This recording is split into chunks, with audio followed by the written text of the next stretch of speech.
L'histoire commence avec un garçon appelé Hérole, assis avec sa famille pour déjeuner.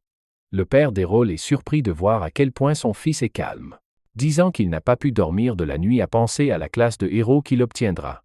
Sa mère s'exclame également qu'elle est excitée, tandis que sa sœur aînée se sent confiante, que son frère surpassera tous ses camarades de classe. Sa mère est d'accord, pensant que son fils attirera toutes les filles avec son charme. Ce qui inquiète la sœur d'Hérole, craignant qu'il ne lui soit enlevé. Cependant, Hérole est plus en phase avec la réalité que sa famille, pensant qu'il deviendra juste un autre type moyen. Dans le monde d'Hérole, les classes de héros sont des dons d'un être supérieur, accordés aux jeunes lorsqu'ils atteignent l'âge de 10 ans, leur permettant de se spécialiser dans diverses compétences une fois que le moment de la cérémonie de bénédiction est venu. Tous les élèves se rassemblent à l'école et le prêtre commence avec le premier garçon. Il pose sa main sur le front du garçon.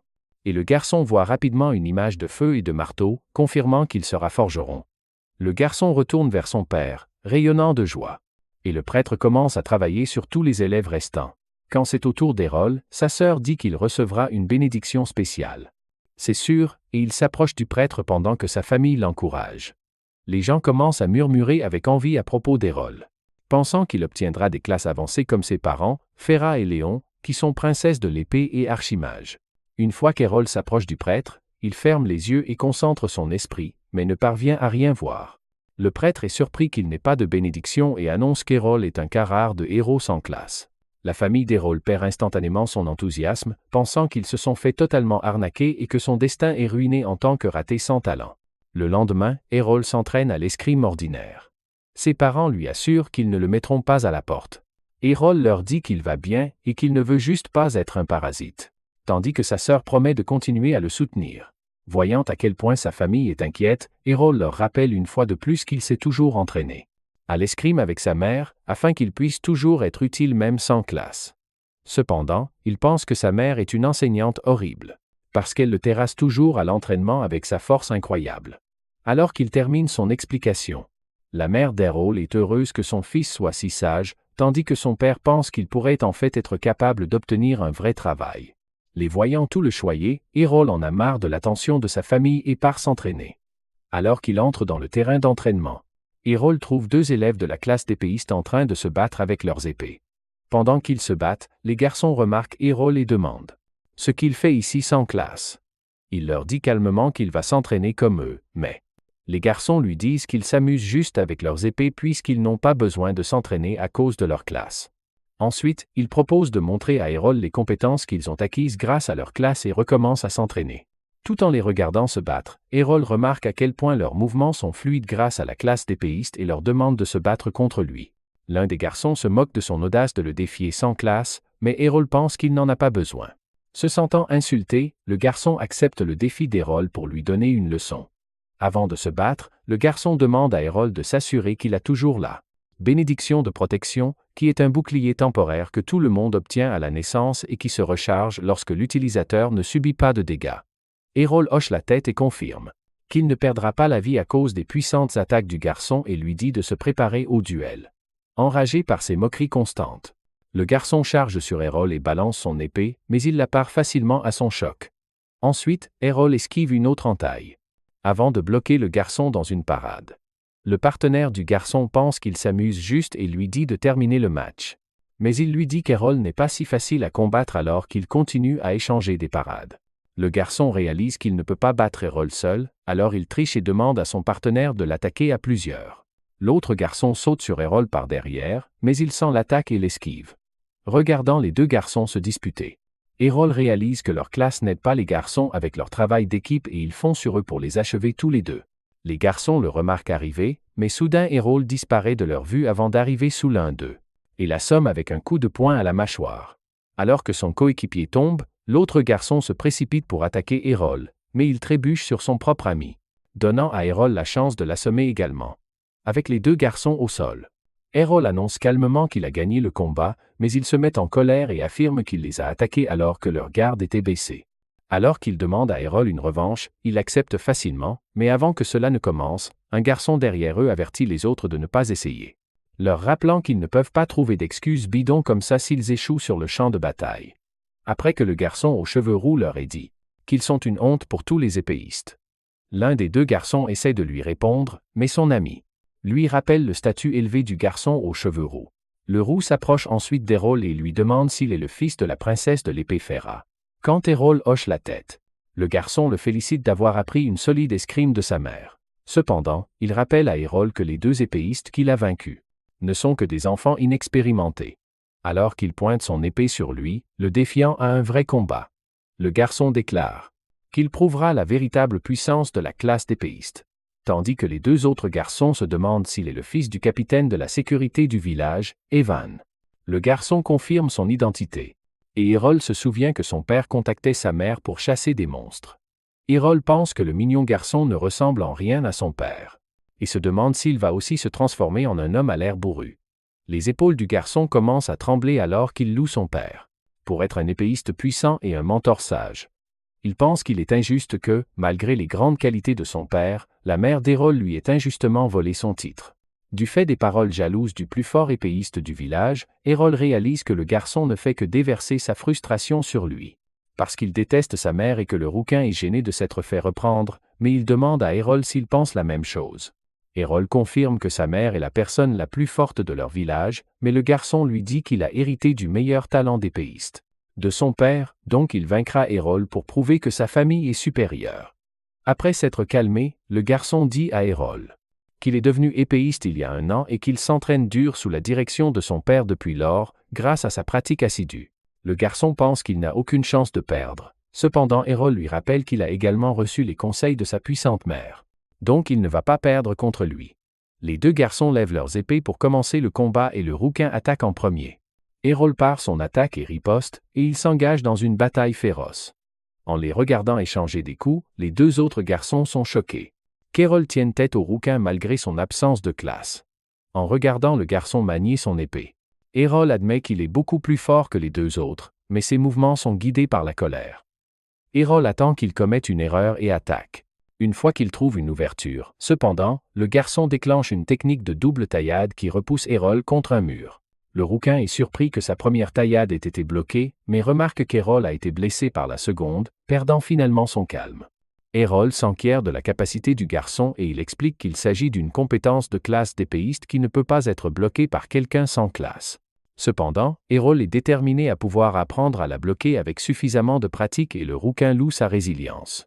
Quelques jours plus tard, la sœur d'Errol le regarde ronfler tard dans la matinée et essaie de le réveiller avec un baiser. Il se lève avant qu'elle ne puisse le toucher, la repoussant froidement avec sa tête. La sœur d'Errol est offensée et exige un baiser d'excuse. Alors qu'il quitte sa chambre pour prendre le petit déjeuner, leur mère sourit et sert le petit déjeuner, et la famille s'assoit pour manger ensemble. La sœur d'Errol lui demande s'il va s'entraîner à nouveau et il hoche la tête. Cela la met en colère et elle lui dit de se ménager et de la laisser le soutenir. Cependant, Errol l'ignore et se lève pour partir, et sa sœur se demande pourquoi il sort s'entraîner quotidiennement depuis son retour à la maison. Battue à sang, Fera la rassure en lui disant qu'Errol ira bien, expliquant qu'ils ont un secret qu'elle ignore. Elle emmène sa fille dehors et ouvre un coffre rempli d'épées brisées, révélant à quel point Errol s'est entraîné dur ces derniers jours, tandis que sa sœur est surprise. La mère d'Errol est heureuse que son garçon ait été inspiré après avoir combattu d'autres enfants. La détermination d'Errol réjouit également sa sœur, mais elle veut toujours créer un monde où les personnes sans classe comme lui ne sont pas discriminées, tandis que sa mère sourit à son noble objectif. Pendant ce temps, dans une forêt, Errol s'exerce sur une cible d'entraînement sur un arbre, avant de reculer pour une attaque. Il déclenche ensuite une double taillade, tout comme le rouquin, et se sent satisfait de sa puissance. Alors qu'Errol pense que s'être fait battre par le rouquin en valait la peine, un gobelin le traque silencieusement dans des buissons. Il bondit pour attaquer avec sa massue, mais Errol se retourne et le vainc avec une double taillade, tandis qu'Errol se sent heureux de la puissance de ses compétences. Un grand monstre rugit derrière lui. Il se retourne pour signaler l'apparition du monstre à la sécurité du village, mais s'arrête après avoir entendu un cri de panique. Reconnaissant le cri, Errol se retourne en pensant qu'il n'a pas le temps d'appeler la sécurité avant que cette personne ne soit blessée. Il saisit le manche de son épée et court dans la forêt, s'assurant mentalement qu'il ira bien une fois qu'il se sera approché de la source. Errol jette un coup d'œil depuis un buisson et trouve le rouquin avec un bras ensanglanté. Puis il remarque un hobgoblin géant qui surplombe le garçon et se demande pourquoi il est apparu. Errol réalise alors que le rouquin s'entraînait aussi comme lui et a vaincu des gobelins sauvages, ce qui a attiré le hobgoblin chef, tandis que le hobgoblin accule le garçon. Errol se place derrière lui et se prépare à lancer son attaque depuis le meilleur angle. Errol prend une profonde inspiration pour se préparer. Et le rouquin pense que c'est la fin pour lui. Le hobgoblin lève sa massue pour le coup de grâce, mais soudain, Errol le tranche avec une attaque de double taillade. Après que le monstre soit tombé au sol, Errol pense qu'il a enfin maîtrisé le jeu de jambes de la technique. Le rouquin essaie de marcher, mais il trébuche dans les bras d'Errol. Remarquant que le garçon a perdu sa bénédiction de protection, Errol lui demande s'il a de l'eau bénite pour soigner ses blessures. Le garçon regarde silencieusement sa bouteille d'eau brisée sur le sol, alors Errol lui offre sa propre eau bénite. Après qu'il ait bu l'eau, ses blessures disparaissent et le rouquin est agacé de voir à quel point Errol est devenu fort. Errol remarque que son énergie est revenue. Et le garçon le remercie pour son eau avant de lui poser à nouveau des questions sur sa puissante compétence. Errol lui rappelle calmement qu'il ne s'agit que d'une double taillade. Mais le garçon lui demande comment il l'a apprise sans classe, sachant que les gens ordinaires ne peuvent pas apprendre de compétences spéciales. Errol explique qu'il a poussé son entraînement à ses limites pour celle-ci. Le rouquin est confus, alors Errol explique qu'il a appris la compétence en s'adaptant à son timing et à son jeu de jambes. Puis Errol dit au rouquin qu'il était la ressource la plus importante, puisqu'il l'a aidé à comprendre la compétence après l'avoir battu des dizaines de fois avec elle. Alors que le garçon est dépassé par cette information, Errol lui dit qu'il s'est entraîné à la compétence de la double taillade pour le vaincre lors de leur revanche. Impressionné par le dévouement d'Errol, le rouquin accepte son défi de revanche. Errol lui demande s'il est sûr, mais le garçon lui dit que c'est le moins qu'il puisse faire. Après qu'il l'ait sauvé et ait soigné ses blessures, Errol est surpris qu'il sache comment rendre l'appareil. Et le garçon se sent insulté par sa piètre opinion de lui. Bientôt, les deux garçons se préparent avec leurs épées et commencent leur duel avec une double taillade. En même temps, tout en étant choqué qu'Errol ait bloqué les deux taillades, le rouquin est touché par une attaque surprise. Il se demande ce que c'était. Et Errol lui dit qu'il a ajouté une troisième taillade. Le rouquin rappelle à Errol que cela s'appelle double taillade, mais Errol explique que parce qu'il n'a pas obtenu de compétences prédéfinies d'une classe, il peut modeler sa technique en ce qu'il veut. Il révèle au garçon que c'était sa première fois. En utilisant avec, alors Errol lui dit qu'il va le prouver dans un autre match, les deux garçons lèvent à nouveau leurs épées et le rouquin se calme. Pensant avoir un avantage de vitesse sur Errol alors qu'ils déchaînent tous les deux leur double taillade, le rouquin surveille la troisième taillade d'Errol cependant. La vitesse de la troisième taillade le prend toujours par surprise et le met à terre malgré le blocage. Errol pointe son épée sur le garçon vaincu. Et lui dit que ce résultat était prévisible. Le rouquin lui demande pourquoi sa troisième frappe est si rapide. Alors Errol explique qu'il a aussi appris cette astuce de lui. Errol révèle qu'il contrôle ses deux premières frappes pour qu'elles soient plus lentes. Et applique toute sa force à la troisième frappe pour prendre l'adversaire par surprise, se sentant complètement dépassé. Le rouquin grince des dents de défaite, et Errol s'éloigne victorieux, quelques jours plus tard, alors que la famille d'Errol Dean, Ferra, révèle que le fils d'Evan est parti s'entraîner à Brescia. Surpris par cette nouvelle, Errol demande ce qu'est Brescia et sa mère explique que c'est la ville des épées. Elle lui dit qu'elle s'entraînait dans une guilde là-bas avant son mariage, et Errol est excité de visiter la ville et d'explorer son plein potentiel en tant que héros sans classe. 5 ans plus tard, un Errol plus âgé se dirige vers la ville de Brescia en calèche. En traversant une forêt, le conducteur de la calèche informe tout le monde qu'ils atteindront bientôt Brescia après avoir gravi une colline. Une femme dans la calèche demande à ses compagnons de voyage s'ils se dirigent tous vers le même endroit. Un épéiste barbare lui répond froidement. Alors elle lui demande pourquoi il est si en colère. Le barbare pointe son doigt sur sa tenue ringarde. Alors la fille explique que moins de vêtements est mieux pour sa classe de double épéiste. Les deux épéistes se chamaillent avec colère, et le conducteur de la calèche admire la puissance offensive de leur classe avancée. Il arrête soudainement la calèche alors qu'une horde d'orques sauvages apparaît devant eux. Et leur demande à tous les deux de prouver leur puissance. Perdant leur bravade précédente, les deux épéistes se chinent dessus de peur. Alors que le roi orc se lève, une dame du peuple saisit le bras du garçon par peur, mais il la repousse et s'enfuit. Alors que la femme s'échappe également, le conducteur de la calèche décide de s'enfuir également. Cependant Errol s'avance tranquillement et se précipite dans la horde d'orques.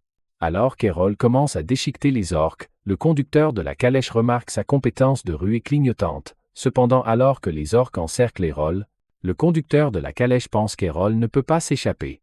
Soudain, Errol tourne en tornade et abat tous les orques. Au grand choc de tous, le conducteur réalise instantanément que la compétence danse des lames d'Errol est la technique signature de la légendaire princesse épée. Il se demande comment Errol peut utiliser cette technique puisque Princesse Épée est une classe féminine. Devant le conducteur, Errol évite l'arme lourde du roi orc et saute par-dessus sa tête, il enfonce son épée directement dans le crâne de la bête, et elle s'effondre sans vie sur le sol. Ensuite Errol revient et demande au conducteur de l'emmener à Brestia. Quand Errol dit qu'il veut devenir plus fort là-bas, le conducteur souligne qu'il est déjà trop surpuissant. Un garçon passager excité interroge Errol sur sa classe. Et il stupéfie tout le monde en révélant qu'il est complètement sans classe. Il s'avère qu'il y a 5 ans, Errol a montré à sa mère la compétence double taillade. Qu'il a appris du rouquin, sa mère pensait qu'elle rêvait. Mais Errol a expliqué qu'il apprenait des compétences même sans classe alors. Errol lui a demandé de lui enseigner les compétences de Princesse Épée avant d'aller à Brestia pour plus d'entraînement. La mère d'Errol était émerveillée par le talent de son fils, et a rapidement commencé à se vanter de lui auprès du reste de la famille. Le rêve d'Errol se termine brusquement alors que le conducteur de la calèche le réveille à Brestia. Errol remarque tous les épéistes autour de lui, détectant également de nombreux épéistes avancés. Il interroge le conducteur de la calèche sur sa classe. Mais il fait comme s'il était juste un gars normal. Errol souligne que le conducteur de la calèche comprenait parfaitement ses compétences d'épéiste, il doit donc être assez fort lui-même. Se sentant exposé, le conducteur explique qu'il est en fait un chevalier sacré avancé. Alors Errol lui demande pourquoi il fait des trajets en calèche. Le conducteur explique que, chaque fois qu'il est fatigué de se battre, il prend des pauses en faisant des trajets normaux. Errol hoche la tête en comprenant qu'il est important de faire des pauses pendant l'entraînement également. Et le conducteur lui conseille de rejoindre une guilde d'épée pour commencer. Il révèle que la ville organise de nombreux tournois d'escrime, où il peut gagner de l'argent, comme le souligne le conducteur. Errol ne peut pas participer. Sans adhésion à une guilde, il hoche la tête et accepte le plan. Errol est excité de se battre contre des adversaires plus forts. Mais le conducteur l'avertit de se méfier de certaines mauvaises guildes. Une fois que le conducteur part, Errol se retourne et se dirige vers la ville. Il trouve la guilde de cavalerie recrutant des épéistes chevaliers, et une guilde de la route de l'épée ouverte à tous. Soudain une fille court pour embrasser Errol, mais elle tombe à plat sur son visage alors qu'il l'évite. Elle se demande comment il l'a esquivée sans même regarder, pensant qu'il est très puissant puisqu'il peut la détecter. Alors qu'Errol se sent confus, la fille lui demande s'il veut rejoindre une guilde après qu'il ait hoché la tête. La fille commence rapidement un argumentaire de vente pour sa nouvelle guilde. Elle lui montre le contrat, mais Errol la quitte sans un mot. La fille attrape sa ceinture et lui demande pourquoi il part. Alors Errol lui dit qu'elle a l'air trop désespérée. Il pense que sa guilde doit avoir besoin de nouveaux membres parce qu'elle est faible. Et la fille essaie d'agir comme si elle était une guilde célèbre de haut niveau. Errol refuse de se faire arnaquer, alors la fille se présente comme Lilia, et propose de sortir avec lui s'il se joint à elle. Errol lui dit qu'il n'est pas intéressé. Et la fille est laissée sans voix. Il pense qu'elle est juste comme sa sœur aînée, agissant comme une bombe avec une poitrine plate comme une planche à découper. Puis il demande à Lilia quelle est la plus grande guilde de Brestia. Et elle se fâche de son manque de respect en essayant de se calmer. Lilia lui dit que l'âme noire est la guilde la plus forte avec 8 épéistes de rang A. Elle indique à Errol leur emplacement et ils se dirigent vers leur grand quartier général. Un garde s'approche de lui en lui demandant ce qu'il veut. Errol lui dit qu'il veut rejoindre la guilde, alors le garde lui dit de passer un test.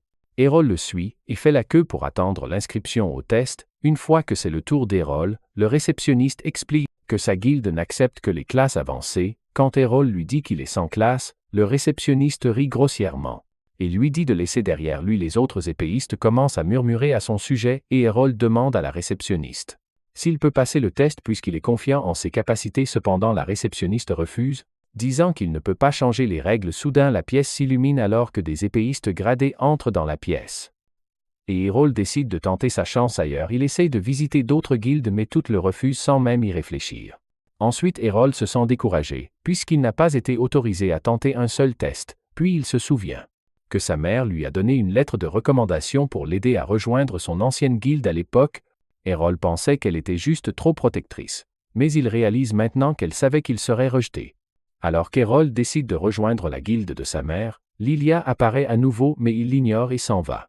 Alors qu'il marche à travers la ville, Lilia continue de le supplier de la rejoindre et de sauver sa guilde. Errol continue de la refuser, alors Lilia propose de lécher ses bottes pour le convaincre. Cependant, il la laisse devant les citadins dégoûtés et Lilia jure de ne jamais abandonner. Après qu'Errol ait finalement trouvé l'emplacement de la guilde, Lilia le rattrape à nouveau. Il lui dit qu'il est le bienvenu pour les rejoindre et pointe vers le quartier général massif. Errol se demande pourquoi sa guilde est si faible malgré sa taille. Et elle révèle qu'ils ont perdu leur gloire passée. Cependant Lilia est confiante qu'elle peut restaurer le dragon. Fang guilde dirigée par le roi des épées doubles à ce nom Errol se souvient que sa mère était également dans la même guilde dans sa jeunesse. Il accepte finalement de visiter. Alors Lilia l'emmène à l'intérieur et le conduit à un siège soudain. Le père ivre de Lilia sort du canapé et elle se met en colère contre lui. Lilia lui rappelle que le médecin lui a interdit de boire et qu'ils n'ont de toute façon pas d'argent pour l'alcool. Cependant son père s'en fiche. Et Errol réalise qu'il est le roi des épées doubles alors qu'Errol remarque le bras manquant de l'homme. L'homme lui dit de quitter la guilde, car elle va bientôt être finie. Lilia essaie d'arrêter son père, mais il l'ignore et sort. Elle dit à Errol que son père était l'un des meilleurs épéistes de Brestia, mais sa carrière a pris fin après avoir perdu son bras. Elle pense qu'Errol ne rejoindra certainement pas leur guilde minable, maintenant, mais il décide en fait de se joindre. Lilia pense qu'elle rêve. Mais Errol révèle que les autres guildes le rejetteront de toute façon. Il lui montre joyeusement le contrat de guilde. Et il s'assoit pour le signer. Une fois terminé, il remet le contrat à Lilia, qui apprend finalement qu'Errol n'a pas de classe. Lilia pense qu'Errol lui fait une blague. Alors il lui montre son certificat de classe. Après avoir regardé de plus près, Lilia se lève calmement et dégaine une épée, avant de menacer de donner à Errol la classe de défunt s'il ne quitte pas immédiatement la guilde. Il demande pourquoi Lilia veut qu'il parte et elle souligne avec colère qu'elle a besoin de vrais épéistes pour sa guilde. Se rappelant comment Errol l'a humiliée, Lilia est frustrée qu'elle se soit fait intimider par un déchet sans classe. Puis une femme nommée Riona entre dans la pièce. Et Lilia saute rapidement dans ses bras. Lilia lui dit qu'un crétin sans classe a essayé de l'arnaquer, et Riona le reconnaît instantanément. Errol se sent confus que Riona le connaisse, alors elle lui dit qu'ils sont de la même ville natale. Elle lui rappelle qu'ils se sont battus dans leur enfance, mais Errol ne se souvient toujours pas d'elle. Puis Riona lui dit qu'ils se sont rencontrés il y a 5 ans, mais Errol dit qu'il n'aurait jamais oublié une beauté comme elle. Alors que le visage de Riona se transforme en tomate. Errol se souvient finalement d'avoir combattu un garçon aux cheveux roux. Mais Riona révèle qu'elle est en fait la fille et l'unique enfant du capitaine Evan. Errol s'excuse de ne pas l'avoir reconnue. Et Riona pense qu'elle a probablement l'air différente à cause de ses longs cheveux, pensant que ce ne sont pas les cheveux qui ont changé. Errol regarde la poitrine de Riona tandis que Lilia lui demande si c'est le garçon sans classe qui l'a vaincu. Quand Reina hoche la tête, Lilia se sent choquée que ce soit lui. Reina lui dit qu'elle ne perdra pas cette fois, parce qu'elle est devenue beaucoup plus puissante, toujours contrariée par sa défaite précédente. Elle met Errol au défi de prendre sa revanche pour le bon vieux temps. Les filles l'emmènent au terrain d'entraînement de la guilde, et Lilia se sent toujours surprise que Reina se batte contre un inconnu sans classe. Cependant Reina admet qu'Aril est très puissant et se sent déterminée à le vaincre. Une fois que les deux épéistes sont sur le terrain, Lilia agit comme arbitre et commence le match. Reina commence par une double tranche. Et Errol pense qu'il peut facilement l'arrêter. Cependant, les tranches ignorent l'attaque d'Errol et frappent son corps. Il se demande comment Reina a réussi à passer et elle jette son épée lourde. Reina explique que l'épée est 5 fois plus lourde que d'habitude, donc il ne peut pas contrer son attaque avec la même technique. Après qu'elle révèle que sa classe d'épéiste brute augmente sa puissance d'attaque, Errol se sent choqué et bloque son attaque. Loue les progrès incroyables de Riona alors qu'elle poursuit son assaut. Errol recule et admet qu'il perdra s'il continue. En l'affrontant de front, il se demande pourquoi Reina révèle ses secrets, mais elle dit que ça vaut la peine de le vaincre. Alors Aaron lui dit qu'elle ne peut pas le frapper avec sa vitesse. Et elle charge en avant pour le punir. Reina dévie l'épée d'Aaron et frappe son corps. Mais il disparaît dans une image rémanente. Au choc de Reina, il apparaît derrière elle et frappe son cou. Elle se demande comment il a esquivé son attaque, mais Errol lui rappelle que ce n'était qu'une ombre. Sachant que l'ombre, la compétence est une technique d'épéiste suprême. Reina est stupéfaite, elle essaie d'attaquer à nouveau Errol, mais il esquive tout. Dire que cette technique est aussi simple que de bouger vite insulte Reina, qui trouve l'explication d'Aro simpliste. Et il lui dit qu'il a fallu beaucoup d'efforts pour maîtriser cette technique. Il disparaît et la frappe d'un autre coup, mais remarque que ses attaques n'endommagent pas sa barrière de protection. Reina sourit avec suffisance et révèle que les épéistes de puissance ont une défense améliorée. Elle essaie d'attaquer à nouveau, mais Errol l'évite et contre-attaque. Alors qu'il révèle qu'il a appris cette contre-attaque de sa mère, Reina s'effondre, vaincue. En regardant le combat, Lilia est choquée mais annonce la victoire d'Errol. Riona est frustrée d'avoir perdu. Malgré le fait qu'elle soit devenue plus forte, Errol la félicite pour ses compétences. Cependant, il souligne qu'il est juste plus fort qu'elle. Et Reina se met à pleurer. Lilia se précipite pour la réconforter, en colère qu'Errol l'ait fait pleurer. Il ne comprend pas pourquoi elle pleure alors qu'il l'a félicitée. Et Reina fait comme si elle n'avait pas pleuré, avant de retourner en courant à la guilde. Une fois à l'intérieur, Lui et Lilia l'entendent sangloter à propos de sa défaite, même après toutes ces années d'entraînement. Ensuite, Lilia accepte joyeusement Errol dans leur guilde. Il remarque son attitude changer. Mais elle fait comme si elle avait toujours cru en sa force. Errol se souvient de l'attitude agressive de Lilia. Mais l'oublie et lui demande pourquoi la guilde est en train de mourir. Lilia lui dit maladroitement qu'ils sont endettés. Et il demande combien. Elle l'appelle plus près et lui murmure le nombre à l'oreille, mais dit qu'ils peuvent tout rembourser. S'ils gagnent un tournoi à venir. Lilia explique qu'elle avait besoin de 3 membres pour participer. Et Errol demande pourquoi Reina reste dans leur endroit miteux. Lilia révèle que lorsque Reina est arrivée à Brestia, elle a été rejetée par toutes les grandes guildes. Cependant, le père de Lilia a vu du potentiel en Rioner et l'a gentiment accepté dans Dragonfang. Errol hoche la tête, comprenant que Rioner rembourse leur gentillesse par sa loyauté. Il dit à Lilia qu'il sera facile de rembourser leurs dettes avec le tournoi. Cependant, elle ne se sent pas confiante, puisqu'ils affronteront des équipes ennemies de 5 membres avec seulement 3. Alors que Lilia s'inquiète des ennemis menaçants qu'ils vont affronter. Errol est excité par le défi, impatient de participer au tournoi. Errol annonce que combattre des adversaires puissants est la raison pour laquelle il est venu à Brestia. Les observant secrètement tout le temps, le maître de la guilde s'en va, ayant remarqué le grand potentiel d'Errol. Le lendemain, Errol se réveille dans une chambre étrange, mais se souvient qu'il vit maintenant à la guilde Dragonfang. Après être sorti de la pièce, il salue Lilia et Reina à table. Lilia lui demande s'il a bien dormi. Et Errol hoche la tête en disant que cela fait longtemps qu'il ne s'est pas reposé dans un vrai lit. Remarquant que Reina est complètement silencieuse, Aaron se demande si elle est toujours contrariée par sa défaite. Lilia interrompt ses pensées, en disant qu'ils sont enfin éligibles pour le tournoi de la guilde. Excitée, elle annonce que Dragonfang est inscrite et prête au combat. Sérieux, Errol lui demande si l'argent de la victoire suffira à couvrir leurs dettes. Lilia hoche la tête et explique les règles de la compétition, alors qu'elle révèle qu'ils doivent éliminer tous les membres de la guilde ennemie pour gagner. Reina s'inquiète du fait qu'ils seront confrontés à une concurrence difficile avec un désavantage numérique. Cependant, Lilia est optimiste, puisqu'il y a peu de chances qu'ils rencontrent un puissant épéiste de rang A, car elle est heureuse. Ils doivent être des épéistes de rang de leur propre chef. Errol est confus par les classements étranges. Reina se moque d'Errol pour son ignorance. Et Lilia lui dit que les classements des épéistes commencent de D à A en fonction de leur force. Elle révèle également qu'il n'y a que 20 épéistes de rang A à Brestia et Reina et elles sont toutes les deux de rang B. Même si Errol a vaincu Reina, Lilia ne le soupçonne pas d'être de rang A, en raison de l'énorme écart de force entre les deux rangs. Soudain, elle se souvient que les appariements de combat pour la compétition sont sur le point d'être annoncés et elle part les vérifier. Après le départ de Lilia, Reina se lève également et Errol lui demande où elle va. Quand elle dit qu'elle est sur le point de s'entraîner, Errol demande à Reina de confirmer qu'elle est une Blademan de puissance. Il demande si elle a d'autres compétences en dehors de sa classe principale. Alors elle lui parle de la capacité de Trip qui améliore sa barrière de protection.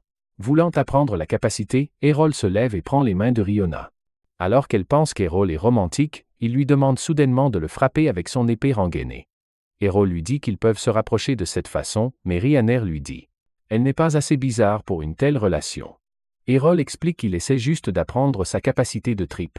Il pense que puisque la capacité améliore la capacité d'une personne à endurer les attaques, la meilleure façon de l'apprendre est de se faire battre à plusieurs reprises. Reina rappelle à Aaron qu'il ne peut pas simplement apprendre ses compétences parce qu'elles sont une bénédiction de la déesse. Cependant, il lui rappelle qu'il a également appris les compétences de tranche jumelle et d'ombre et Reina se tait. Elle l'emmène au terrain d'entraînement, où Errol demande son épée lourde, pensant qu'il n'a pas la force de la manier. Reina est choquée, alors qu'il sort l'épée sans effort.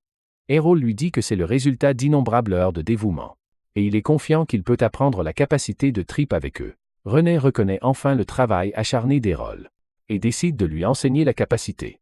Alors qu'elle rappelle à Errol qu'elle ne sera pas tendre avec lui, il est heureux d'avoir une femme aussi puissante. De sa ville natale, décontenancée par son commentaire, Reina lève à nouveau son épée et commence leur entraînement. Pendant qu'ils s'entraînent, Lilia arrive en courant, paniquée à propos de leur premier adversaire. Elle se met à pleurer parce que leur premier match est contre Blackblade, qui sont littéralement la guilde la plus forte de toute la ville, sachant que leur chef, qui s'appelle George, est une ordure finie. Lilia pense qu'il essaiera de les écraser sans pitié. Cependant, elle décide quand même de se battre contre son destin et de se préparer au mieux pour le tournoi. Quand Lilia remarque enfin Rioner en train de tabasser Errol, Elle pense qu'ils se battent à cause d'un mauvais travail d'équipe. Rionnet explique que c'est juste un entraînement spécial. Mais Lilia continue de penser qu'elle se défoule sur lui. Errol, épuisé, se relève en se plaignant de sa faim, mais Lilia lui dit de prendre d'abord de l'eau bénite. Les jours passent, et c'est enfin l'heure du tournoi. Errol est impressionné par l'immense Colisée, et la foule nombreuse, et il écoute des spectateurs chuchoter à propos de leur match. Ils sont excités de voir deux grandes guildes se battre, mais décident de parier sur Black Blade. Puisque le Shoti Dragon Fang ne peut pas gagner, Lilia se prépare à leur dire leurs 4 vérités. Mais Reina l'arrête avant qu'elle ne puisse faire une scène. Errol est surpris qu'il y ait des cagnottes de paris au tournoi, et Lilia esquisse un sourire malicieux. Quand elle réalise que leurs codes de paris sont de 20 contre 1, Errol est impressionné par le nombre, et elle lui rappelle avec colère que personne ne pense qu'ils vont gagner. Cependant Lilia pense que les paris sont une excellente occasion d'escroquer les gens pour de l'argent. S'ils peuvent en quelque sorte gagner contre Black Blade, sachant qu'ils ne se sortiront pas de leur dette s'ils perdent le match de toute façon, Lilia révèle qu'elle a hypothéqué sa maison et a parié toutes leurs économies sur leur propre guilde. Reina pense qu'il y a plus de chances qu'ils perdent. Mais Lilia pense qu'ils sont déjà au plus bas de toute façon. Soudain George félicite Lilia pour avoir gardé la guilde de son père avec autant de passion. Il lui demande à propos du héros sans classe qu'elle a recruté, et Lilia pense qu'il essaie de se moquer d'elle en mentant comme un arracheur de dents. George prétend qu'il est simplement triste de voir le déclin de sa guilde rivale. Il se moque de Lilia en disant qu'il a spécifiquement organisé leur match, parce que tout le monde serait excité de voir l'ancienne guilde la plus forte contre la nouvelle la plus forte. George lui dit aussi qu'il lui a donné une excellente occasion de gagner de l'argent grâce au pari, mais rit parce qu'il sait qu'il n'y a aucun moyen qu'elle puisse battre son épéiste classé de toute façon. Alors que Lilia lui dit qu'ils vont définitivement gagner, George la laisse fulminer. Errol remarque à quel point George est rusé, notant sa moquerie à travers des mots doux. Ensuite, une fois que le match est sur le point de commencer, l'annonceur commence à créer l'ambiance. Alors que la foule éclate en acclamations, Errol remarque que George ne va pas les combattre. Il pense que le chef pourrait en fait être miséricordieux. Mais Lilia lui rappelle que tous ses membres sont classés de toute façon. Reina pense aussi qu'ils ne vont pas y aller doucement avec eux. Alors Errol est excité de voir les compétences d'épéistes plus forts. Bientôt l'annonceur appelle le premier match entre Black Blades Geo contre Dragon Fangs. Errol sans classe. Alors qu'il entre dans l'arène, la foule commence à chuchoter à son sujet. La foule se demande pourquoi Dragon Fang a envoyé un faible sans classe pour se faire humilier. Et Geo pense que le match est juste une perte de temps. L'annonceur commence le match et Geo se téléporte instantanément devant Errol et le poignarde avec sa perche. Lilia s'inquiète pour Errol mais Reina lui rappelle que ce n'est qu'une ombre. Voyant l'ombre disparaître, le sourire suffisant de Joe vacille mais il se retourne et poignarde le corps derrière lui. Cependant, il découvre que c'est une autre ombre et remarque 2 flèches debout dans l'arène. Geo pense qu'il peut juste les éliminer toutes les deux avec une compétence de dash clignotant, mais il est surpris de voir une troisième derrière lui alors que les 3 ombres chargent sur lui. Geo les élimine toutes, mais le vrai Errol apparaît facilement sous lui et le bat d'un seul coup. Geo s'effondre au sol, se demandant comment Errol peut créer 3 ombres. Mais Errol lui dit que sa mère peut en créer 5. Sans même essayer, avec Geo à terre, l'annonceur déclare le vainqueur et la foule rugit d'applaudissements. Lilia encourage également Errol tandis que Ryanner est choqué qu'Errol puisse vaincre un Araker si facilement. Alors que les ambulanciers emmènent Geo, Errol pense qu'il a encore besoin de plus de pratique avant de pouvoir copier la frappe critique de Geo. Pendant ce temps, la foule est choquée qu'il puisse surpasser un épéiste, tout en étant sans classe. Alors que George regarde silencieusement, le match suivant commence. Le prochain épéiste de Black Blade tranche Errol, mais il bloque facilement les attaques de son adversaire. Puis Errol le coupe facilement avec une compétence de double tranche et remporte le match. Lors du match suivant, l'adversaire d'Errol essaie d'utiliser un poignard avec un combat rapproché, mais il apparaît derrière lui comme un fantôme et le fait tomber. Même les coéquipiers d'Errol sont surpris. Il a remporté 3 matchs de suite et Ryanner demande à Lilia pourquoi elle ne se bat pas. Lilia sait qu'il n'y a aucun moyen qu'elle puisse gagner. Alors elle décide de continuer à encourager leur star. Elle demande à Ryanner de l'encourager avec elle. Et il regarde Errol combattre un porteur de bouclier. Errol évite facilement les attaques de son adversaire, qui pense qu'il ment sur le fait d'être sans classe. Errol félicite son adversaire en disant qu'il doit l'user progressivement, puisqu'il ne peut pas percer les boucliers. Cependant, l'homme lui rappelle qu'un héros sans classe ne devrait même pas être capable de faire ça. Errol lui dit qu'il a travaillé dur pour arriver là où il est. Mais le porteur de bouclier pense que les classes ne peuvent pas être surmontées avec juste du travail acharné. Il fait semblant d'attaquer Errol avec son épée mais l'utilise comme une feinte pour charger avec son bouclier. Cependant, Errol le prédit et contre-attaque avec sa compétence de prévoyance. La contre-attaque fait tomber le bouclier et l'homme est choqué. Pensant qu'il l'a appris de son adversaire précédent, Errol pense qu'il reste encore beaucoup de chemin à parcourir. Avant qu'il ne puisse maîtriser la parade, mais il peut l'utiliser au combat après l'avoir vu. Il utilise à nouveau le contre-pied sur son adversaire qui reste choqué qu'il puisse apprendre si vite, puis Errol s'approche du bouclier et le ramasse, irritant son adversaire. Il charge Errol pour le punir, mais il l'évite facilement et le met hors d'état de nuire avec son propre contre au bouclier après que l'annonceur ait déclaré la 4e victoire d'Errol. La foule commence à douter qu'il soit vraiment sans classe. Et les organisateurs du tournoi exigent de voir la carte de classe d'Errol. Pour confirmer, Errol accepte de la soumettre, alors l'annonceur prend sa carte de classe et la place dans la boule de cristal, et tout le monde se tait une fois qu'elle vérifie qu'il est légitime. George commence à ressentir la pression de la défaite, tandis que même Reina commence à espérer qu'ils pourront gagner leur match. Lilia est contrariée de ne pas avoir connu la pleine puissance d'Aaron plus tôt. Sinon, elle aurait vendu les héritages de sa famille pour parier encore plus d'argent sur eux. Reina dit qu'elle ne s'attendait pas à ce qu'ils grandissent autant et se demande comment Aaron s'est entraîné ces 5 dernières années. Pendant ce temps, Lilia se prépare à l'épouser. Pensant que quoi qu'il arrive à la guilde, elle pourra toujours la reconstruire s'il est à ses côtés. Alors que Lilia poursuit ses sombres plans, Errol se sent mal à l'aise face à son aura malveillante. Enfin l'annonceur présente l'épéiste finale de Black Blade. Appelé Maître Masamune, Errol remarque que Masamune utilise un katana et René réalise qu'il est un épéiste de classe samouraï rare. Sachant que Masamune n'a jamais combattu en public auparavant, Lilia pense qu'il est l'as de Black Blades pour ce tournoi alors que le match commence. Masamune tend calmement la main vers son épée et Errol se sent sous pression par son calme. Remarquant l'hésitation d'Errol, Masamune sourit et confirme qu'il attend qu'il s'approche pour qu'il puisse utiliser sa technique ultime. Après avoir entendu sa provocation, Errol commence à marcher vers Masamune qui se sent surpris. Il explique qu'ils ne peuvent pas rester debout comme des arbres pendant tout le match et qu'il veut aussi voir les mouvements les plus puissants de Masamune. Masamune glousse en disant qu'Errol n'aura pas le temps de réagir ou de regarder s'il libère sa technique ultime. Cependant, Errol reste confiant dans sa propre vitesse et continue de marcher. Il remarque que l'épée de Masamune est toujours dans son fourreau et se demande s'il déclenchera l'attaque finale en un seul coup. Errol pense à utiliser des ombres mais se ravise. Puisque Masamune est trop concentré pour être dupé par elle, il s'arrête juste devant son adversaire sachant qu'un seul coup décidera de leur match.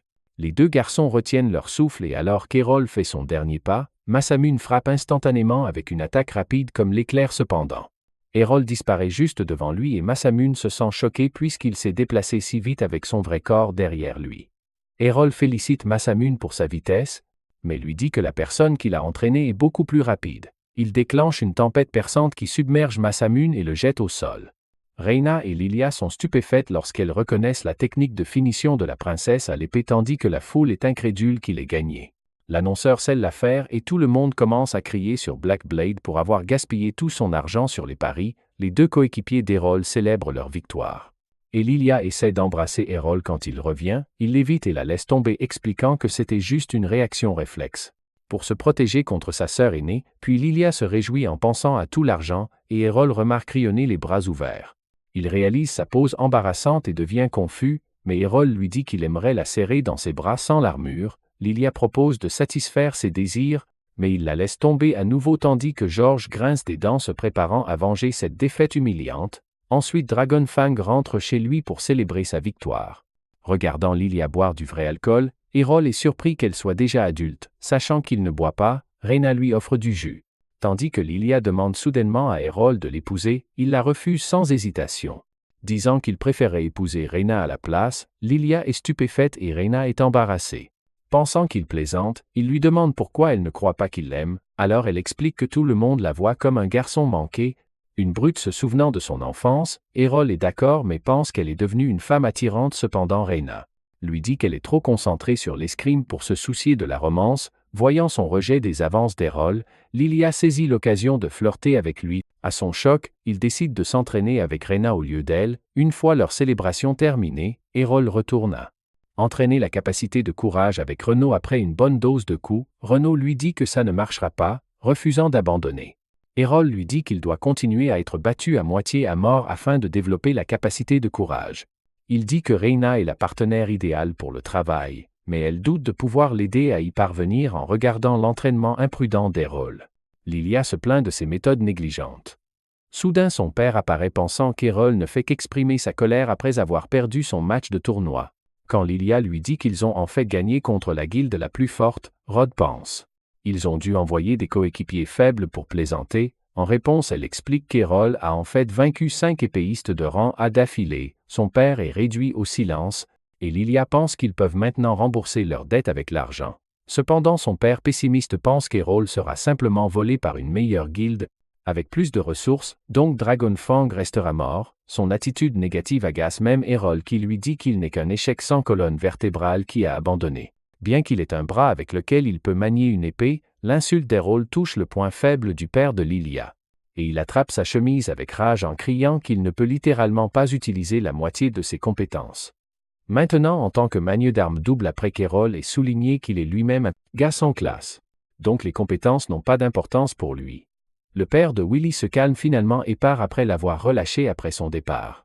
Errol soupire en pensant que Rod a un énorme potentiel même sans la moitié de ses compétences. Lilia le remercie d'avoir donné à son père une motivation. Et Reyna et Errol pensent que Rod peut revenir sur le ring avec un peu plus d'encouragement. Les voyant désireux de voir de puissantes compétences, Lilia leur suggère d'aller dans un donjon. Errol ne connaît rien au donjon, alors Reyna explique qu'il y a un énorme donjon de monstres juste en dessous de la ville de Brestia. L'idée de combattre des monstres excite Errol, et Reyna décide aussi de l'accompagner.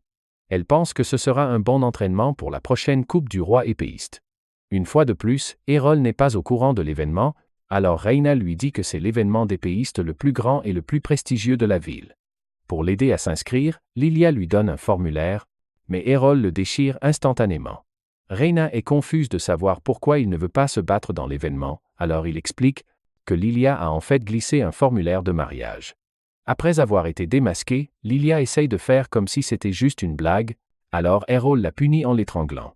Pendant ce temps, une étrange femme observe la scène depuis une boule de cristal alors que George l'interroge sur la situation. Lorsque la femme informe George de leur plan pour le donjon, il commence à sourire sournoisement, prévoyant de se venger sous le couvert du donjon sombre. Le lendemain matin, Lilia essaie d'embrasser Errol dans son lit. Sentant sa présence dérangeante, il lui serre rapidement le visage pour protéger son innocence. Alors que Lilia se sent offensée par son attitude froide, Errol lui reproche d'être une flippée. Lilia commence à remettre en question sa virilité, mais Errol l'attache simplement au lit et la laisse crier dans la pièce. Il frappe à la porte de Riané, et elle lui demande s'il a besoin de quelque chose. Après avoir obtenu sa permission, Errol entre dans sa chambre, mais la trouve en train de parler paisiblement dans son sommeil.